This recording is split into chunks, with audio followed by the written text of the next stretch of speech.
Sometime around February 1980, I found a set of drumsticks that belonged to my dad, who played a little bit of drums in the 1950s in various trad and modern jazz groups. And these drumsticks I took out and started to play along to various records that I was listening to at the time. Lots of pop music and a burgeoning interest I also had in the new wave of British heavy metal.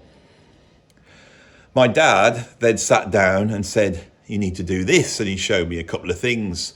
No drum kit, I was just basically playing on a cushion. And I found this fascinating. And the following day, I spent the whole day trying to nail what my dad had shown me. And in doing that, as I started to explore what he was doing, I started to add my own things into it. Now, my dad was hard to impress. He was always a hard taskmaster. You really had to do something good to impress him. He wasn't one of those dads that would just say everything he did was brilliant. Most of the time, he would say, "That's rubbish, that's rubbish."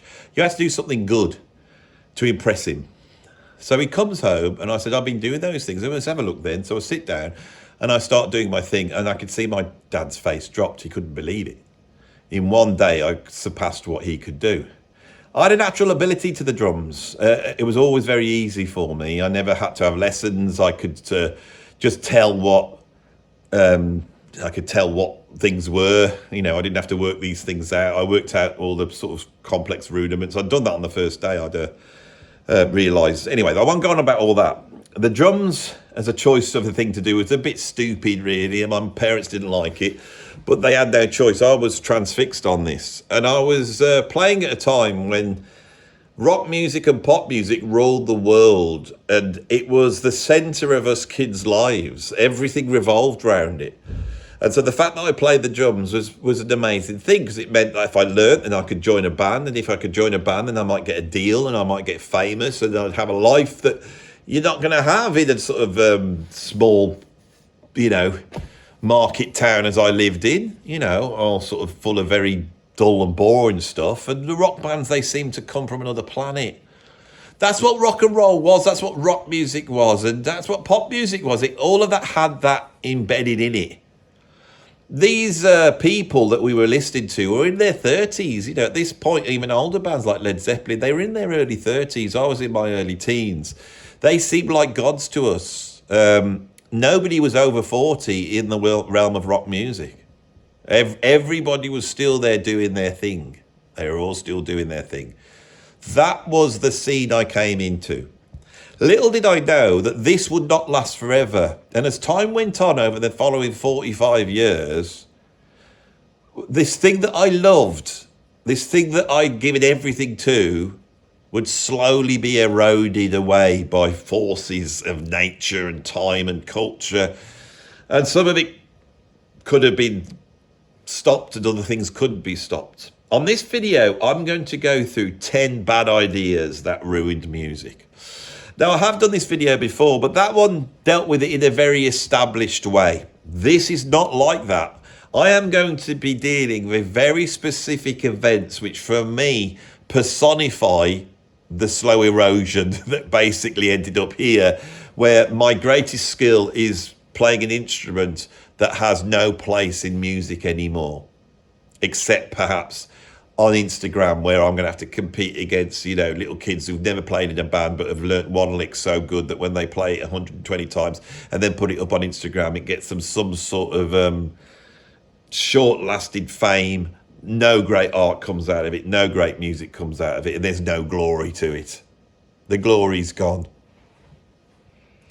So we're going to have 10 ideas. Now, this is a little bit tongue-in-cheek, as you would expect from me. It's a bit tongue-in-cheek. But hopefully the tongue-in-cheekiness will bring out something a little bit more profound. So rather than going on about how bad AI is, or, digital audio workstations, or, all the stuff that every other YouTuber's going to say, oh, what killed it was downloading and streaming, and you get a big lecture, boring lecture about Napster, and all that stuff. No, this is going to place the fault right at where it should be, right at the beginning. So who ruined music, right? Well, from my extensive. You see, I've got into comedic mode now. I'm going into comedic mode now. That was a sensible introduction because it does actually mean something to me. But now we're going to go into silly mode, and this is how you wind yourself up. The voice has to come in, has to become more animated. You have to start doing all sort of random looking around the place. Maybe look at the camera deeply, then look away like that, and do a bit of a quizzical thing like that. Lots of eyebrow work. If you can master this, then you can be a YouTuber. That's what I say. Okay, right. Clap your hands, click your fingers. That's the Andy way of then marking the chapter as you go in. And I'm being very postmodern with this one. Right, so who do we blame for the bloody downfall of rock and roll? The French. The French. I mean, they've never come up with a decent rock band. Don't throw Trust at me. If Trust is the best thing they've ever done, or Johnny Hallyday, right? Or what other French rock bands have we got? A Magma French. Are they French? They're not, are they? Who's French? Gong? They're mainly English. Right. It's not the French's fault, though. I'm not blaming the French. Me being English, there is a want to blame the French here. They are the source of the problem, I believe, right? But it's not their fault, right?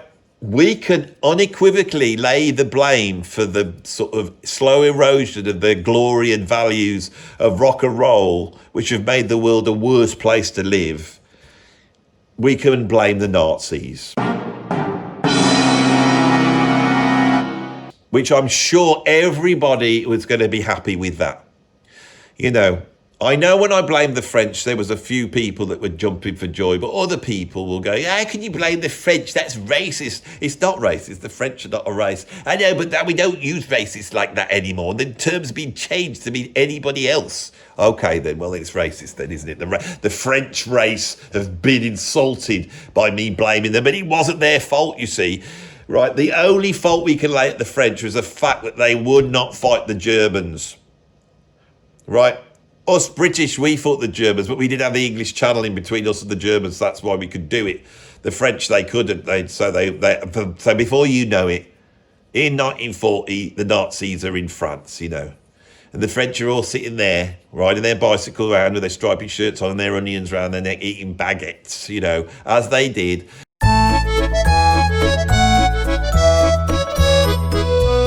And they would like to go perhaps down to a local club and listen to a local band play, maybe the Hot Club of France, or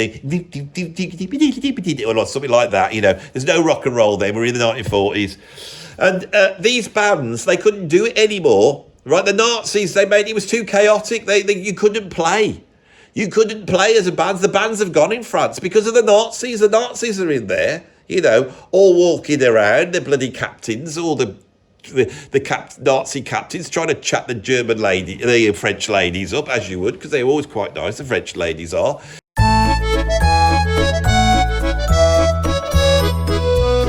They know how to hold themselves, and they got the horrible Nazis coming in trying to chat them up. Some of them are going off with the Nazis because they get a few extra baguettes, don't they? It's all there's everything's wanted, so they've got to all this is what ruins rock and roll. Rock and roll's not even been born yet, but this is where the rot sets in, because I tell you why. These clubs where they're going and, eating baguettes and having the Nazis chatting up the French ladies, or they're all there.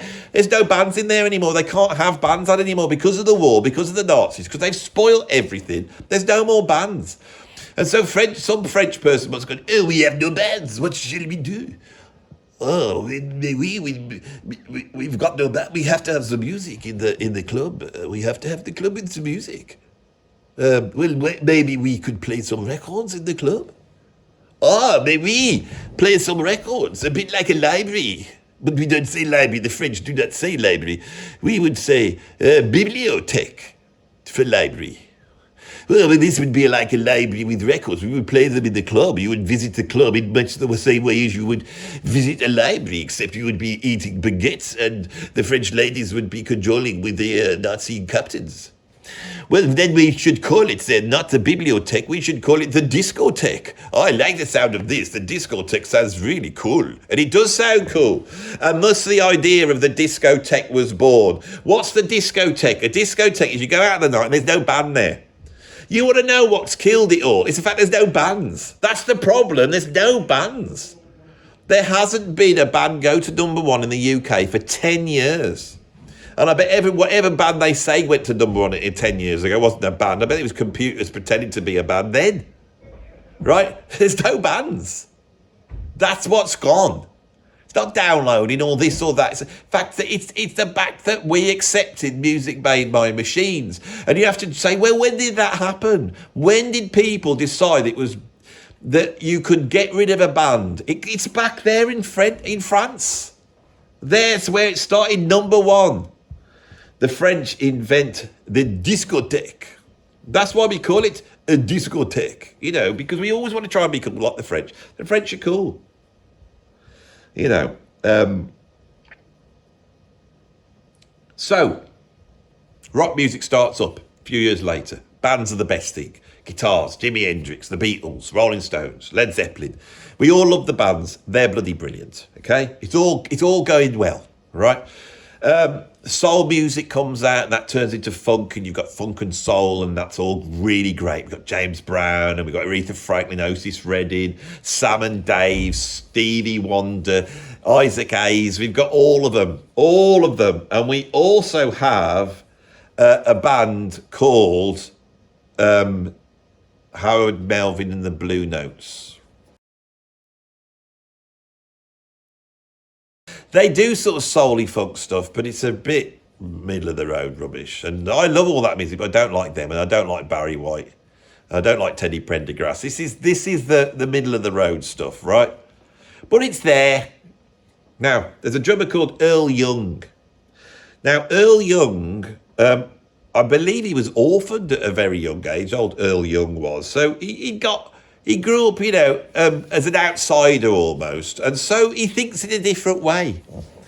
And Earl Young turns up to a session with, I believe, Howard Melvin and the Blue Notes. Although I'm starting to worry it's the OJs, because I think he did something similar with the OJs, but it wasn't quite there because I've checked this out.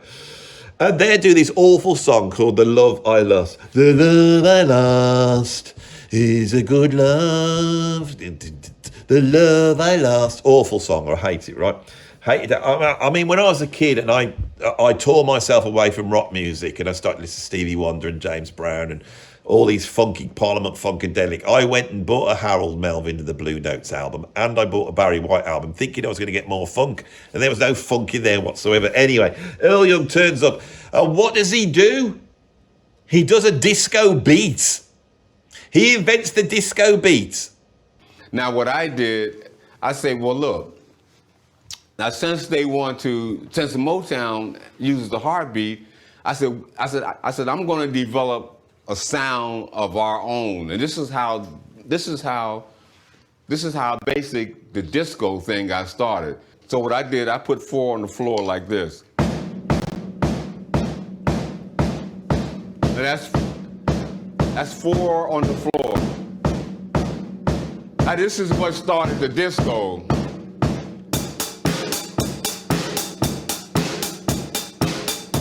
Now you got 4 on the floor here. Now that's basic disco. 4 on the floor, snare drum. Now I'm gonna show you some other disco beats. Now I'm gonna show you how you can change it up and still do disco. And what's gonna change is my hi-hat. Same beat. Now I'm gonna change it up again.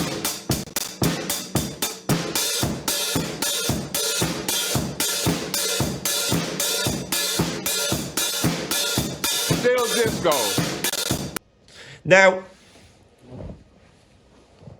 I don't know how he came up with a disco beat, okay?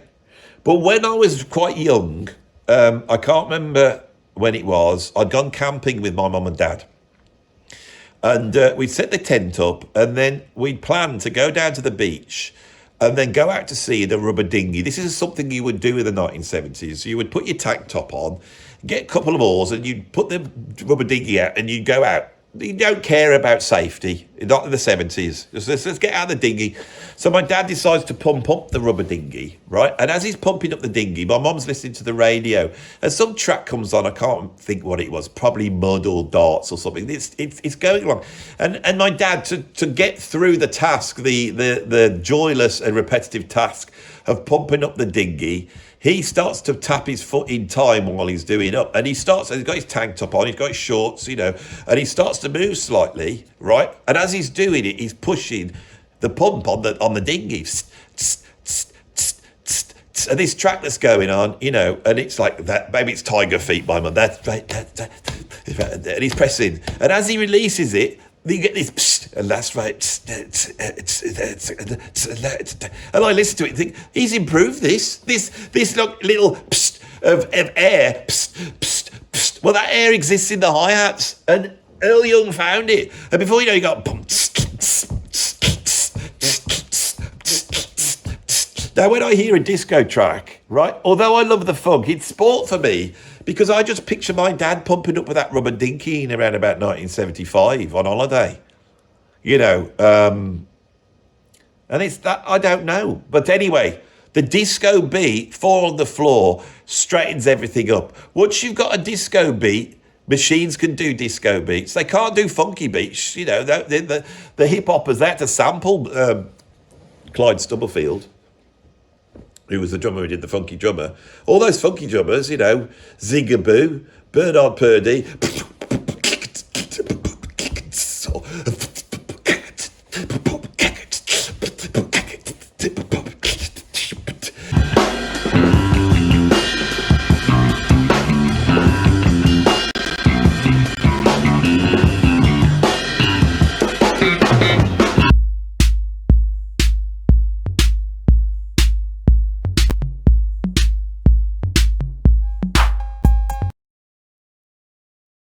So all these drummers who were doing all these funky beats, they got no sessions anymore. None of them have. Bernard Purdie, all of them, they got no sessions. They're ringing up Steely Dan. Hello, Steely Dan. Can you come and drum on your records? So they have to all go over to bloody Steely Dan now. They got Bernard Purdie. So if you want to hear some funky drumming in the late 70s, you've got to go towards bands like Steely Dan, because the disco records, they're no good. Then Giorgio Moroder comes out, they've been listening to too much Kraftwerk. Before you know, the drum machine's like, oh, drum machine, that can go. And it does it better.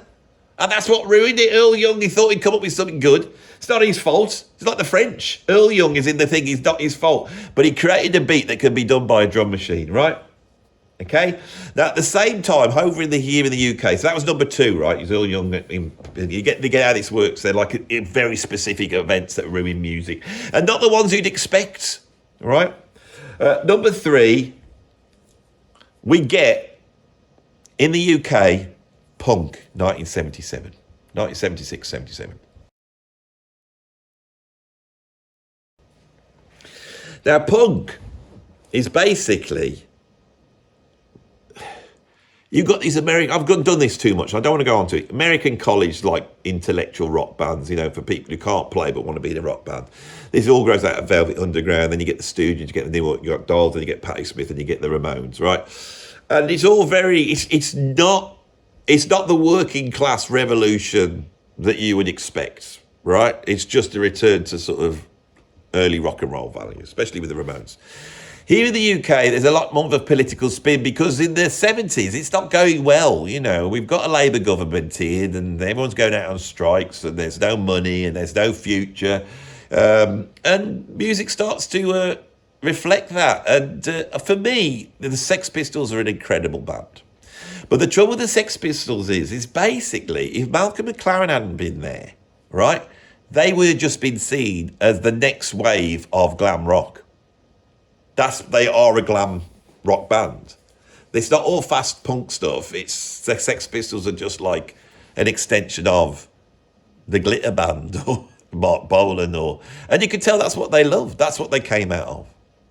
But Malcolm McLaren put this awful spin on it all, and he tried to be all postmodern and tried to wind in the fact that they were a manufactured band, that they got no talent. All that became the way he pushed it. He did that in a very postmodernist way.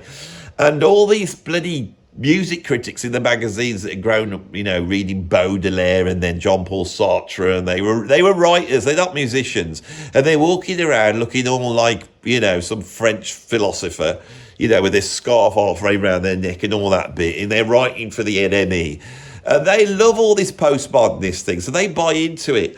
And in 1977, when the critics start to push punk, this is another nail in the coffin. John Peel had been a champion of prog and all sorts of weird music. In my town, there's a place called Frank Freeman's. You can go down, there's a blue plaque outside on the wall. And Frank Freeman's was like this ballroom. They used to have ballroom dance lessons on, and the kids would go down and say, Frank, who was this old bloke who ran it, can we have a band on? He goes, well, what band would you like? Can we have Captain Beefheart? And he would go and book bands like Captain Beefheart. John Peel found out about it. He'd come up to my town, he'd sit in Frank Freeman's and broadcast from there. Whoever the bands on, they had Yes on, Fleetwood Mac played there, T-Rex with Mark Bolan, they played there, and it sort of created a scene in my town, which then inspired certain artists to go out and do their thing. Frank Freeman's did, It was like a whole bunch of musicians that, and we had bands like, not Candy, what were they called? Oh, my brain's gone back. Obviously, Robert Plant, you had all these bands coming out. You got Christine McVie, she came out of here. Anyway, I digress. The point is, John Peel was championing the prog. He was championing, then he suddenly decides, I'm not going to champion that now. I'm going to champion all the punk stuff. So he starts playing that on his channel. And it's that championing of the punk, right? And the idea of it being punk and the idea of it being different to what had gone before was wrong. It wasn't, And the thing is, it was so forced. And what it did is it took that generation. It was basically going, we don't like the olders, right? And so these people that were in Yes. So you take Steve Howe. He's in Yes. He's an amazing guitar player, right? In the mid-60s, he did a band called Tomorrow. And everybody I've been in the scene, you've got Hendrix and you've got the Beatles, all that scene in London. But so many people going, oh my God, I saw Tomorrow with Steve Howe. They were incredible. Blew everybody away. He then joins Yes and does this incredible music. By the time we get to 1977, he's just 30 years old, and he gets told he's a dinosaur, and that everything he's done is no longer worthwhile. This never happened to anybody else. Never, ever in the history of art has anything ever come along like that and just gone, you're a dinosaur. 30 years old, you're a dinosaur. Right, you got to change. And they go, what do we need to change? I don't know. Maybe they would have changed. Maybe they would have realised themselves, which I think was happening with prog. So this fake narrative of the establishment music critics is another nail in the coffin. And it skews the narrative. And now it's there. And on this channel, I'm trying to fight against it all the time. So I'm not trying to denigrate certain artists, but I'm saying bands like Yes and Genesis, this is the best there was. They're as great as the Beatles. They're as great as everything that the critics hold, as reverence like this. AC/DC are like that. They're that good. And all these wonderful rock bands that were coming out in the 1960s, as we move on to point 4, they sort of begat a whole bunch of rock bands in America, because the Americans didn't invent rock. The British invented rock music. We had the guitars. We had the Marshall amps that overdrove. We have that incredible, unique scene that was all clustered into London where all the musicians could cross-fertilise. He really needed that. Hendrix is there, Clapton's there, Ginger Baker's there, John Heisman's there, John McLaughlin's in there. They're all in there doing their thing. Steve Howe's in there. They're all there. David Bowie's there. It's this scene and they're all in the same place and it's all bubbling away. And they've got their electric guitars and they've got all that going on. We invent rock music, and then the Americans come trickling in. There's no real great rock band that's like Led Zeppelin or Cream or Hendrix in America in say, 69. You have to wait till about 1971, 1972, and then Lynyrd Skynyrd and ZZ Top and Aerosmith, they start trickling in, but they're not there straight away. And then we get Kiss. Now, what Kiss do is Kiss takes that rock band thing. They take the guitar, bass, drums, rock band, the British rock band idea of riffs, screamy vocals, all that type of stuff. And Alice Cooper's coming at this point, and Alice Cooper doesn't find his feet till around about 1972. And Alice Cooper is pushing out of sort of this sort of Frank Zappa freaks and weirdos aesthetic, this sort of make-uppy approach to rock music. New York Dolls are doing it to some extent. Well, Kiss come in and do it in the most commercially pap way, and I believe this basically castrated the rock bands. And when people laugh at rock bands now, when you try and play something, you go, this is great, listen to this, you play something just a straight down the like rock band, and the kids start laughing, or the critic, listen to it, it's all big hair and makeup. That's Kiss. It's Kiss that did that. They ruined rock music. They ruined it. So they're done in by Kiss. Punk's done in bloody prog and all the good stuff, right? We've got discotheques, we've got all that's going on. And in the end of the 70s, it's not punk that comes along and kills it all. It's what starts to kill it is the discotheques. Disco. People don't want to know about Dark Side of the Moon or bloody Thick as a Brick anymore. They want to go out, right, and snort coke and chat each other up. And this starts to happen in America, at least. And this is all really cool. And you get all these disco records, right? The bands are going. Everything at this point is collapsing. The machines can do this better, right? But at least people are still going out to the discos to listen to the music. People are still listening to the music. This is why Chic and that on Earth, Wind and Fire sound so good. It's the music that's winning over, right? Then you start getting roller discos. Roller disco. I can remember when I was at school, we had a cinema club. And I remember turning up one night to watch whatever film they'd been able to get. Oh, this was a proper cinema. We had it was film. You know, so it's before videotape. It was proper cinema. They set it up with Cinema Club. And they got past these films that you get like Shenandoah with James Stewart that came out in about 1963. And here we are in 1983, 20 years later, having to watch Shenandoah. But that's what we've got to watch, you know. And there was a whole gamut of films that they had. Obviously, this company was able to hire the film out. There's probably on 16mm version of it. And we got this roller disco film about roller disco in. It was awful. I watched it. It was full of awful people skating around. It was absolutely anti-rock and roll. I thought, I don't like this at all. This is coming in. This is shallow and meaningless. Now, back then, the reason why we had music is because before you had like plasma TV screens and 1,000 channels and all this type of stuff, if you wanted an experience in your home, right, at home, you wanted an experience, it was listening to records. Behind me is my great big stereo system and my great big floor speakers there. I got my Arcan amp. I am from that generation. You know, what was the most, if I had money, then my money would go on my stereo system.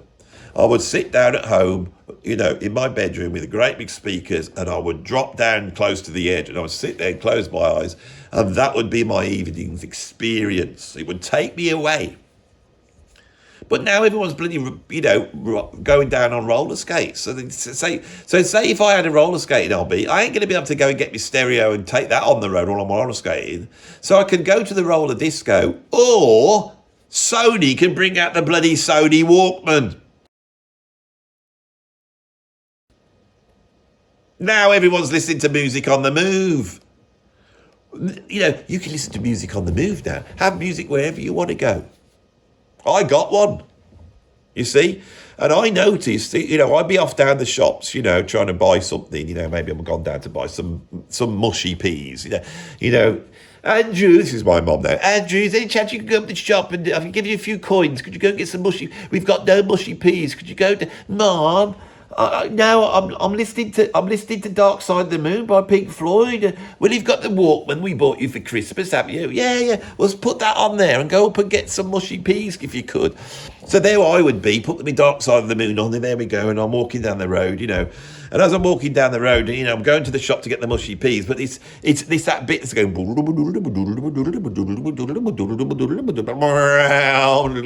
and it's like having a really bad trip. It's like traumatic when you walk down. People are walking past you, and you can hear the footsteps in your head. Oh my God! And then as I open the thing, I go into the shop, and I'm just trying. Where's the mushy peas? And I'm almost disorientated. And then as I go to grab it, the bloody alarm clocks start up. It makes me jump. I'm like, where's the alarm clocks coming from? I'm in the shop like this. And before I know it, I'm having a psychotic episode. So the next day, I'm sat there, you know, in front of the fire, no central heating, listening to me records, you know, probably got, you know, probably ELPs on now. Listen to Hoedown. Andrew, yes. We really need some sweet corn. Could you go and get a can of sweet corn? I got a few pennies. Would you be able to go up the shop and get some sweet corn? But don't have a psychotic episode like you did before. Okay, Mom. So I get the thing, and I'm just to go, and I've got the CD. I didn't have the CD of ELP. I had very few CDs. That's the point. I didn't have a CD. And so I thought, if I'm going up the shop, why don't I just put something that's not going to give me a psychotic? So I look at my albums and go, no Genesis, none of that. I might put, I'll just put AC/DC on, so stick on Highway to Hell, and there I am, bound down to find out those nights when you turn out the lights and everything comes into in the shop. Taking my sweet card, there you go, money out. No psychotic episode. So the Walkman is going to be conducive to stuff which isn't trippy. And so trippy suddenly gets lost. There's no more trippy music because of the bloody Sony Walkman. Right? So now we've got a situation. I haven't mentioned bloody any of the normal things that everyone says. Okay? The drum machine. Now your drum machine can do your disco beats, can't it? But he can't do proper drumming. And all the way through the 80s, they've gone, there's nothing like a real drummer. Yeah, no, everyone's listening to this disco, aren't they? Yeah, I know, but you can have your disco. But he can't sound like a real drummer. And everyone thought that through the 1980s. And that kept the drummers going. There's still work for them, mainly with Steely Dan. So they were all there. Jerry Marotta, Steve Gadd, Bernard Purdie. You know, they're all that. We don't have to worry. We don't have to worry. Steve Gadd's chatting to Purdie. We don't have to worry, Bernard. Nah, Steve, because we got Steely Dan, haven't we? Got Steely, yeah. I mean, they paid me the other day to go in to do this track, Asia. I was just doing drum solos all over the place. Yeah, I heard that, yeah. And I was doing the Purdie shuffle on everything. They can't program that. They'll never be able to program a Purdie shuffle. We're all right. While there's Steely Dan, we'll be all right. Yeah, I know. I mean, they ain't going to program Asia. Did you hear all the stuff I was doing? I mean, I made a mistake halfway through it. Did you? Yeah, clicked the rim of the bloody drum, didn't I? I caught it. I thought, sorry, they won't notice. I think they did notice, but they went, sounds quite cool. We'll leave it in. I mean, a drum machine's not going to do that, is it?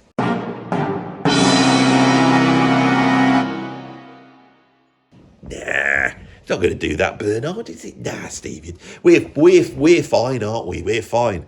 But see, Steely Dan, right? I have an issue with Steely Dan. All right, I am with Rick Beato on many a thing. I mean, Rick is the Don. He is the YouTube Don. But my God, does he love Steely Dan? He loves Steely Dan. Right, sometimes I think he's only set that channel up and got 5.5 million subscribers so he can interview everybody that's played in Steely Dan. I mean, and the other day I heard he was doing an interview with this woman that used to come and empty the bins while they were recording, the Royal Scam. And he's interviewing them, the bloody bin lady. Come on, how many people is he going to interview? He's interviewed everybody. Everybody has every Bernard Purdie, Gadd's been in, Danny Dias has been interviewed, Larry Carlton, everybody's been interviewed, haven't they? All at Abel Bell, everybody, haven't they? No. There's one bloke who hasn't been interviewed. He sat there, he must know it's going on. Who's the one bloke he hasn't interviewed out of Steely Dan? Who is it? Donald Fagen. You know why? Because he's mean. He's a mean man. He sat there going, I'm not going on Rick Beato. You can pick the phone up now. Donald Fagen, if you're watching this, pick up the phone, ring up Rick Beato and say, I want to come on. Because he'll make Rick's day. I feel sorry for him. Donald Fagen would make Rick's day. Right? But he's mean. Like Fagen from bloody Oliver. I got to pick a bucket or two, boys. I got to pick a bucket or two, And I'm not being anti-Semitic when I do. This is not a way you can be anti-Semitic now, can't you? You don't have to worry about that, So I don't know whether Fagen is a Jew. Obviously, Fagen's a Jew from Oliver. I'm not saying I've got into a right trouble here. I bloody brought Rick Beato into it. This could be the end of the channel if I'm not. I need to get past this back bit anyway. Anyway, so the point is not that Donald Fagen is a Jew like Fagen. is the fact that he's a meanie. He's a meanie. Let's just get back on track. He's just a meanie. He's mean. Right? And so there he is. And he's chatting to Walter Becker. After Asia, they've done this album. And they're keeping real music alive. And this sold 1 million records. It was a big hit. It's got Wayne Shaw to play it all over. We'll be all right. Music's going to be all right. Well, we got Steely Dan. And then they go, oh, these musicians, if only they'd play perfect. And Walter Becker's like, yeah, I wish they would play perfect. I mean, we're hiring them and paying them. I mean, it's bloody Steve Gadd. Did you hear when he clicked the rim? I know, I couldn't take that. I couldn't take it either. I mean, Steve, he thought he'd done a good thing, didn't he, clicking the rim, and we left it in. But he galled me. I know, but we had, I mean, how many times did we get people do that guitar solo on that thing? Was it 157 times, you know? Yeah, I know. I like spending their money. Yeah, I like spending their money. And even then when you spend all their money to try and get it perfect, it's not perfect, is it? No, it's not. It's rubbish. Is there any way we could have a drum machine that would sound like Bernard Purdie or Steve Gadd? It's not possible. And then some minion that's in there, some evil minions like, Mr. Fagin, what? I reckon I could make a drum machine that would do that. What? A drum machine that's got the sort of the frequency, width and depth of a real drum kit, but plays perfect every single time. Yeah, I've got a drum machine. I've made one that you can use. It's called Wendell. Anybody who calls a drum machine Wendell, right? Wendell does not sound like a force for good. Wendell is like Grendel. And Grendel is like this sort of European mythic horrible thing. Grendel is. Marillion sang about Grendel, warned us about Grendel. But does Steely Dan heed those warnings? No, they don't. You know, what's this Wendell that you've got? It's just a machine. Could play drums for you on your next album, Gaucho. And then that will put the nail in the coffin and ruin all the music with my Wendell. And no, they did. We get the album Gaucho, which nobody listens to. I put it on the other day. You know why they don't listen? Because it's completely lifeless. But Steely Dan let the drummers down. Round about this same time, Kiss, who ruined rock music by putting makeup on, right? They get to the 1980s and they're sat there. They go, we've done The Elder. We've done, you know, I Love Rock and Roll. Oh, well, we're a bit of a loose end. You know, what can we do next? Because we don't play on our albums. We've got people playing on the albums for us. We've got to come up with a gimmick.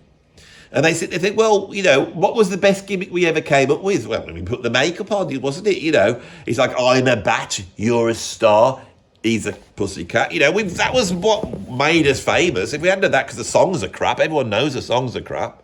But it was the makeup, wasn't it? What if we took the makeup off? So Kiss then decided to take the makeup off in 1983 on a track called Lick It Up.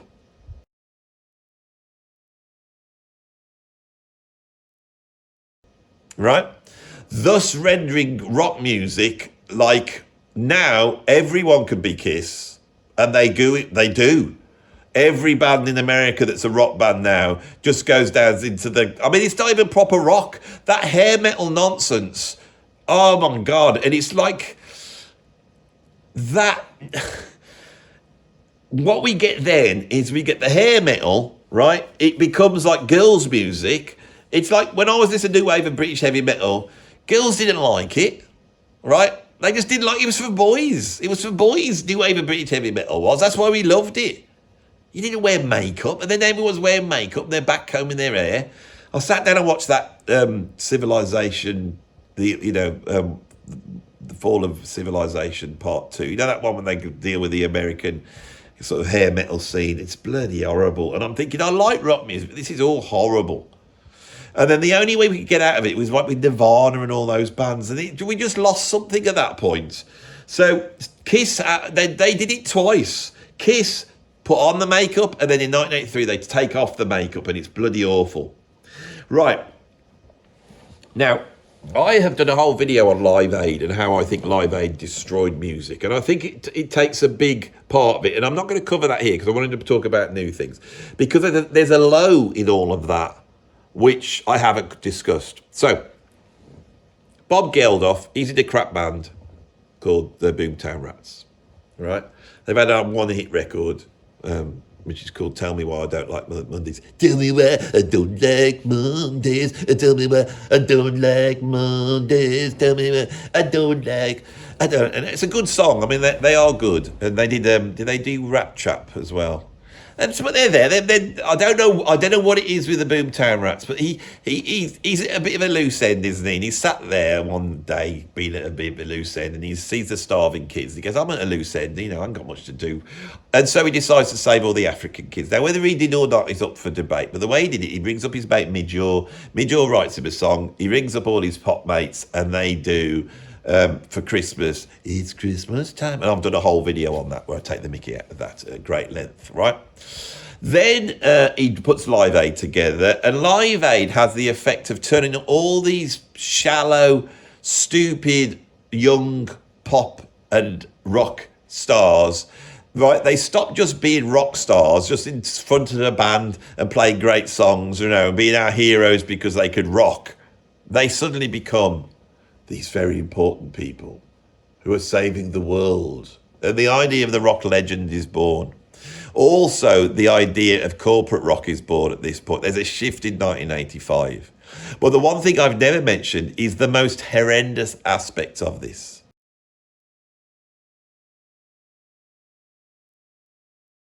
Because the Americans, okay, now, if you listen to It's Christmas Time, right, there's a quirkiness there that stops it becoming cheese. You got Phil Collins' incredible drumming, like that, and you've got and the songwriting is coming out of that sort of pop music. It's coming out of that post-punk new wave edge. There's a little bit of an edge to it. It doesn't sound like the theme to some horrible American sitcom. And the Americans are there, and they're going, well, that's a good idea, isn't it? You know, we got that's a good idea what the British did over there. Those Britishers there, they got like all their pop stars together, and they got like their best producers all in the room together. They wrote that song about Christmas. Do they know about it being Christmas? That one, have you heard it? It's absolutely great. Why aren't us Americans doing such a thing? I mean, we invented, hang on. I could do this better actually, like with one of these. There we go.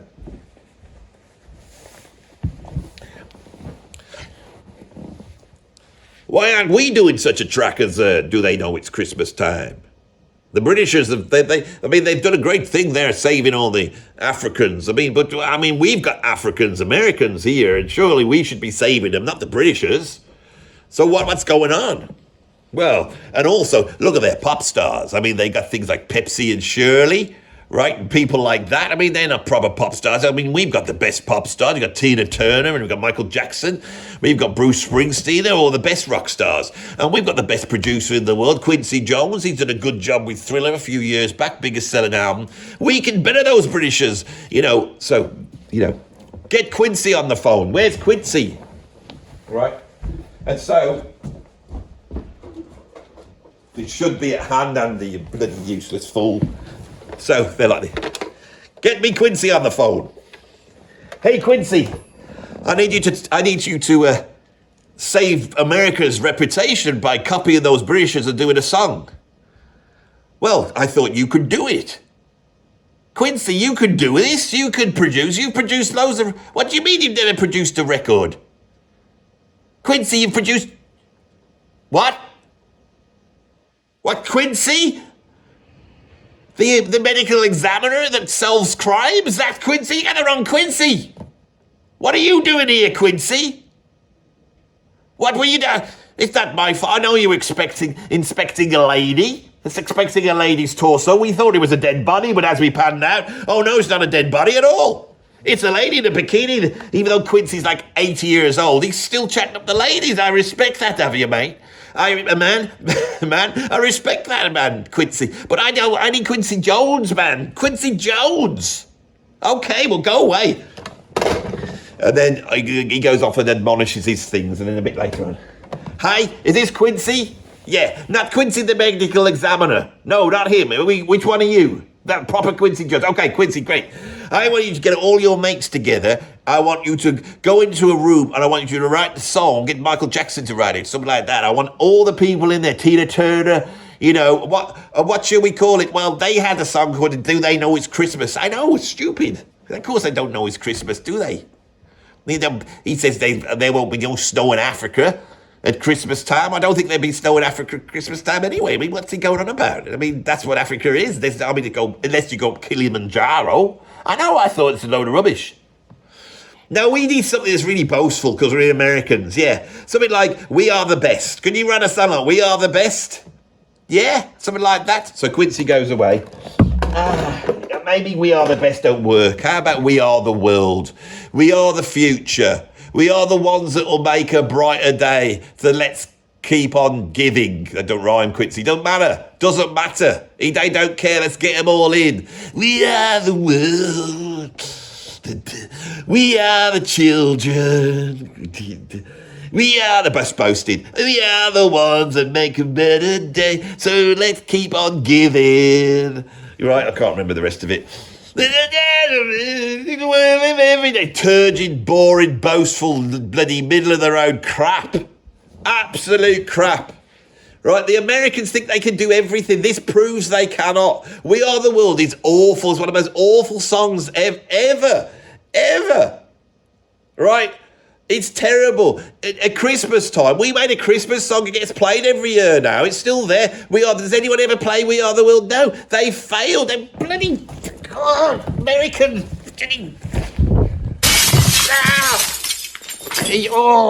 I'm really angry. Really angry now.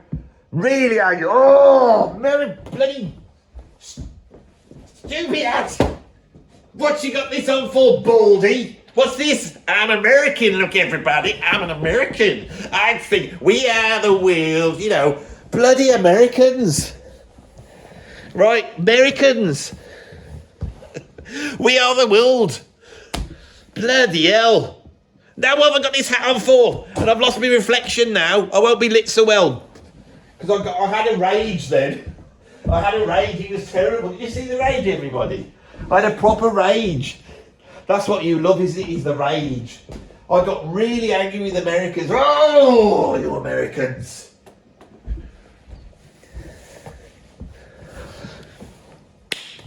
So, I only got two more now.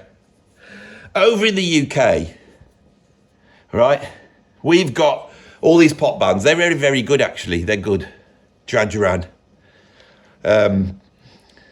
Tears for Fears. Soft Cell. Yazoo. They're all quite good pop bands. They're quirky.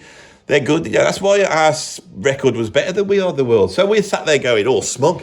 Yes, did you see what they did? Yes, it's so boastful, wasn't it? We Are the World. I mean, we asked a question, didn't we? We said, do they know it's Christmas, these Africans? Do they know it's Christmas? No, of course they don't know it's Christmas. Why? Because they're starving and they're Africans. Are they going to have any snow at Christmas, we ask ourselves? Very snotty, as the British are. You know, the Americans, there they are. We are the world. Are you? We are not the world. How are you? What, those people in the room? Just because you've got Tina Turner there? She's not the world. She's just Tina Turner. Absolutely ridiculous. We still got our quirky pop music, you know. We've got Soft Cell, you know. We've got a lot of gender bending going on. Lots of gender bending going on. That's what the Americans can't do, gender bending like us. I mean, we had Quentin Crisp, didn't we? Yes, Quentin Crisp. Yes, we did, didn't we? And Sting wrote a song about that the other day. He wrote Englishman in New York, and it proved that we were better because there we were. You got New York, all the Americans in, and Quentin Crisp's going round, you know, being all like gender bendy. You know, that's very good. Then, just as we thought we had got it sorted, Stock Aitken and Waterman are there.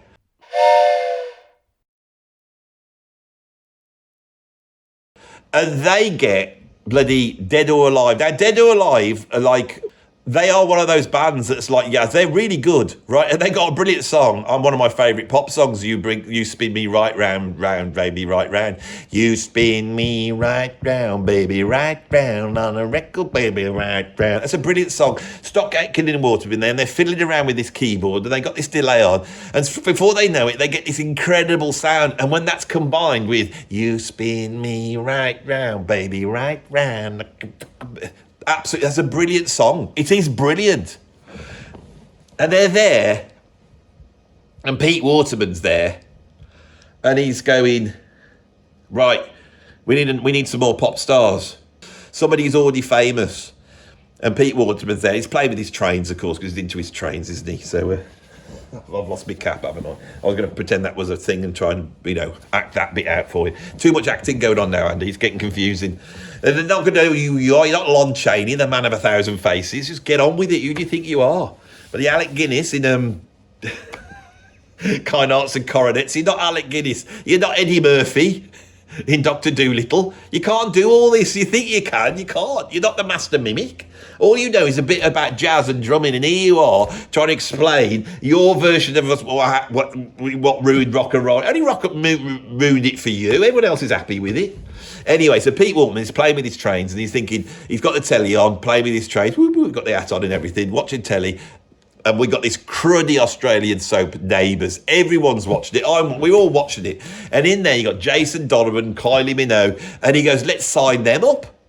So he signs Kylie Minogue, and he writes this tune, I Should Be So Lucky, right?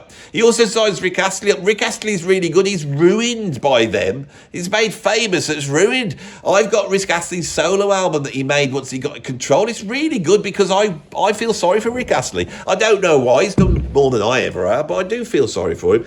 And I like Kylie very much. Kylie is my age, She's exactly the same age as me.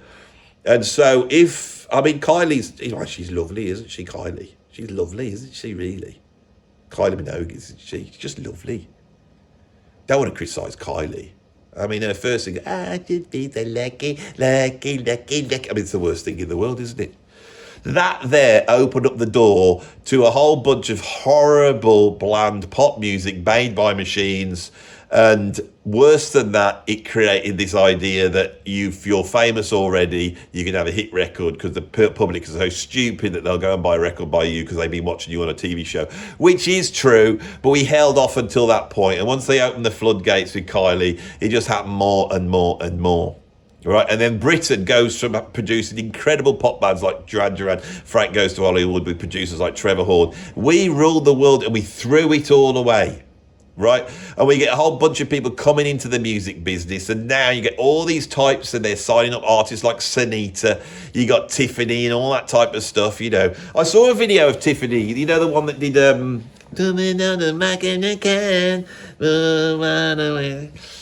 I think we're alone now. That song. That's awful. All that starts to happen at the end of the 80s. You can see what I'm saying? That's awful, isn't it? I was watching the other day. She's a fine woman now, Tiffany. She's grown into herself. That's all I'm saying.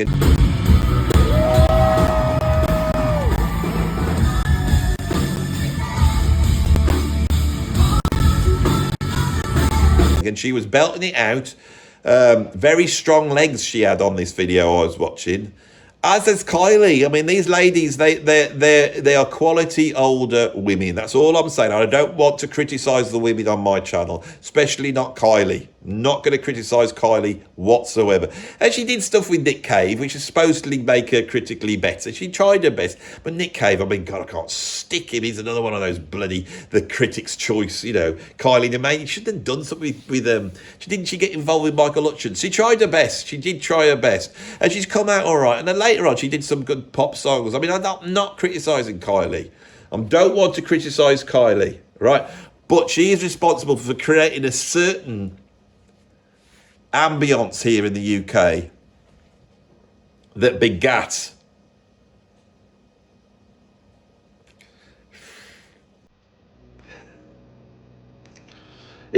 something awful. Oh, what?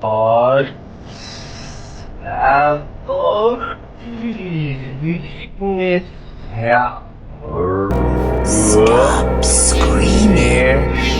Your blood tastes bitter in silence.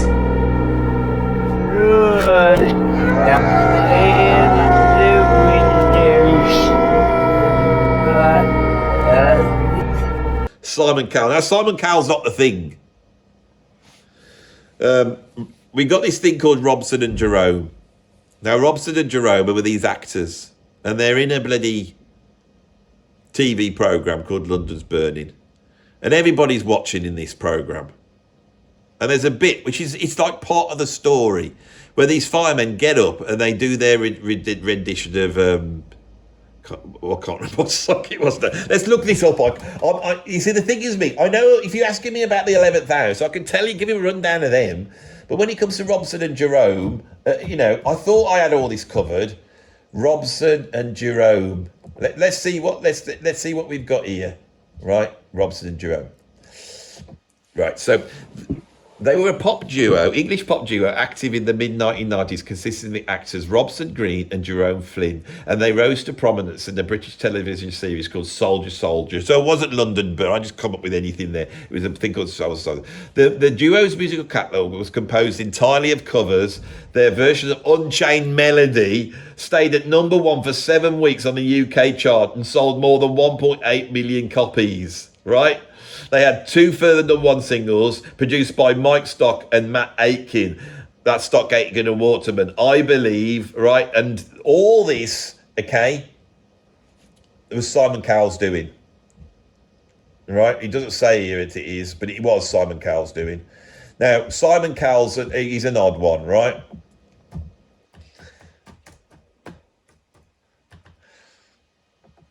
See, I'm judging my facts now. Let's see. So he started off by signing up Sunita, who I think he was also having his way with, and she did a track in 1986 called So Macho. Some of Cowell's early success came through Stock, Aitken and Waterman, who produced a number of hits in the 1980s. However, in 1989, the company went under, with Pete Woolman forced to put a freeze on Fanfare's assets, taking Cowell's Porsche as compensation for outstanding production and royalties payments. Amid the company's explosion, Cowell nearly went bankrupt. Right, so then in 1995, through his persistence, he persuaded 2 actors, Robson Green and Jerome Flynn. So they know, they're actors, they know what's right. They got cajoled, groomed by bloody Simon Cowell into doing this. From the UK television drama series Soldier Soldier, to sign with him and record the song Unchained Melody, which they performed on the show. The recording by the duo, now named Robson and Jerome, quickly reached number 1 in the UK and stayed at the top of the charts for 7 weeks, becoming the best-selling single in 1995. Now, why is this so important? This is awful, isn't it? Simon Cowell, right? He realised that you could try and promote an artist by putting them on the radio, sticking them out on tours, trying to get them on bloody Saturday morning television, or whatever you've got to do. Or on Saturday evening, you can just put the song on a TV program that people almost watch it, or people are watching, embed it in there, and that just goes straight to number 1. Robson and Jerome were not singers. They got no talent, really. It was a cover version, and an awful cover version. Like, there's nothing good about this, and yet it went straight to number 1. It went straight to number 1. And with that, Simon Cowell realised that television was the way to go. And before you know it, that begats Pop Idol, American Idol, Britain's Got Talent, The X Factor, The Voice. And that has been Saturday night television. Now, in a way, you could argue that these saved the music industry in a way by promoting real singers and promoting skill, and those things are all true. But they were so rigged and they were so, manipulated that was their downfall. Simon Cowell's great realisation was he was actually on a TV programme called New Faces, and New Faces was completely rigged. They knew who was going to win. And one day, they decided to have a people's vote, and the views went through the roof. And he realised by doing it for real and having the people choosing, it would be even bigger.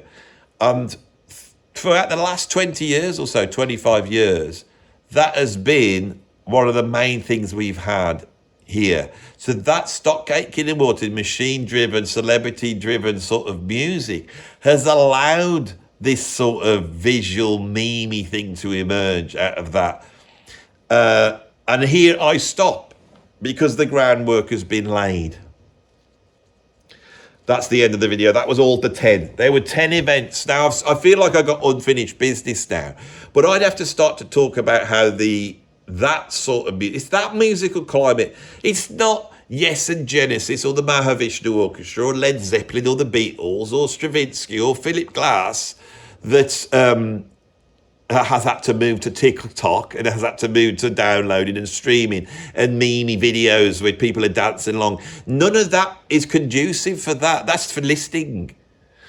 What I've described here is all these elements created music which could be utilized in this way by other forces that aren't from the music industry.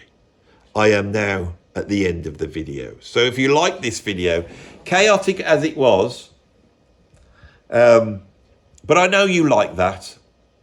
So if you like this video, put a like on it. If you want to see some more, subscribe. I'm done now. I can't be arsed. I've been here all morning. This is the third one. I've been here for 3 hours. It's nearly now 1 o'clock. I started at 8:30. It's now 1 o'clock. I've been here for a long time. You start going a bit stir crazy when you get to this point in the video. Let's just check that the camera's still running. Yeah, we're still running. Everything's all right. Well, I've done some work today. Is that all right, that one? I did a video the other day, and it was called 10 mediocre bands that the critics love. And as soon as it came out, it was like releasing a jet-propelled horse on a race. It just rocketed to the front. Did 20,000 views in a matter of hours. And I did think, what do I do? So this morning I've tried to hit hard with some videos that are going to get some high views, right? I'm trying to really kick the channel up at the moment. Those of you long-term viewers who watch everything by proper fans, you know, you'll be here when all this is gone. You know, I will still try and deliver the proper stuff. You know, I don't know. I don't know what I'm doing anymore. That's the nature of YouTube. Once you think you know what you're doing, you don't really know what you're doing. Things are going to happen with this channel. You watch. The time has come. I predict it here. The time has come. I am readying the ground. The time has come, everybody. And so if you want to be around, now the time has come, I suggest you put a like. And if you haven't subscribed, subscribe now. Subscribe now. That's all I'm saying. Be a part of it. You'll be wanting to say you were a part of this in a year or so. I watched Andy when he only had 60,000 subscribers. Because the time has come. The time has come. The way I dropped the rockets on the horse that is the Andy Edwards YouTube. Right? The time has come. That's all I'm going to say. Thank you for watching. Don't miss out. Become a patron. Join the club. The time has come. Thank you. I'm now going to walk off now. It's my new thing I'm trying out. I sort of walk off. Stand up. Way.